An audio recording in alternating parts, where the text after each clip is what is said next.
parte na ng katauhan niya. Nang sanggol na ito ang kanyang balat. Huwag kang mag-alala, Mariposa. Kahit paanong itsura mo, mamahalin ka ni nanay. Hindi mapapalitan ng sanggol na yan ang namatay mong anak. Pabigat lang yan dito. Nakita ko kayo ng nanay mo kagabi. Siya lang naman ang pwedeng magmahal sa tulad mong Halima. Mabuti na lang, hindi ka natakot sa itsura ko. Ako nga pala si Inigo. Pagpasensyahan mo na lang ang tita Belen mo, ha? Kung ano man yung sabihin niya, huwag mo iisipin yun. Hindi kita kaano-ano. Huwag mo ako matita-tita, ha? Tita ko po kayo. Inampong ka lang ng kapatid ko. Hindi kanya tunay na anak, ha? Kung lalapit sa amin, ha?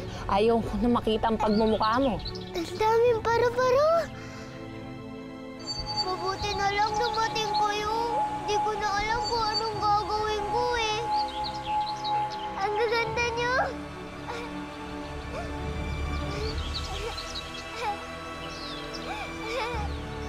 Sandali lang!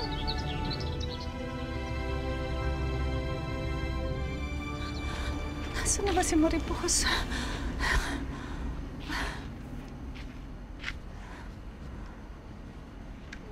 Ate Belen! Nakita niyo ba ang anak ko? Sinong anak pinagsasabi mo, Amalia? Ate, si Mariposa. Ulyanin ka na talaga, no? Hindi mo anak ang higad na yun. Ampun mo lang yun, Amalia? Ate, huwag naman kayong maingay. Baka may makarinig. Baka may makarinig. Ha? Hoy, mga kapitbahay! Baka hindi nyo alam, ha? Hindi namin kaano-ano ang batang higad na nakatira dito, ha? Wala kaming ganong klaseng lahi sa pamilya namin! Ate, tama na. Nawawala na nga yung anak ko kung ano-ano pa sinasabi mo. Nakakahiya. Nawawala? Nawawala o baka naman naglayas, ha? Hindi magagawa sa akin ni Mariposa yun. Hindi niya ako iiwan. Oh, at alam mo yun dahil sobrang mahal ka ba ng batang yun, ha? Ganun ba? Bakit? Alam mo ba kung anong klaseng dugo ang dumadaloy sa batang yun, ha? Napulot mo lang yun. Alam mo bang inaway-away niya at sinaktan ng anak ko kanina? At nang pagsabihan ko siya, aba, akala mo kung sino kung sumagot? Ayun, pagkatapos niya akong sagot-sagutin, tumakbo ng palayo. Palagay ko, Amalia, talagang naglayas na yun eh.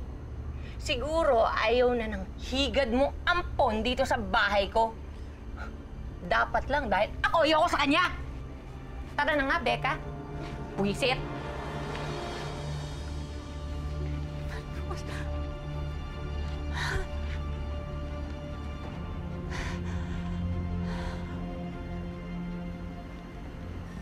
Ayoko umuwi sa amin. Paano ko? Ampun lang naman ako. Itinapon lang daw ako ng totoong inay ko. Sa bagay, hindi ko din naman masisisi ang inay kung bakit niya ako itinapon. Tama si Tita Belen. Ang pangit ko kasi. Kaya kahit sarili kong inay, hindi ako kaya mahalin. Ewan ko, nalilito na ako. Hindi naman si Nanay Amalia ang totoo kong inay.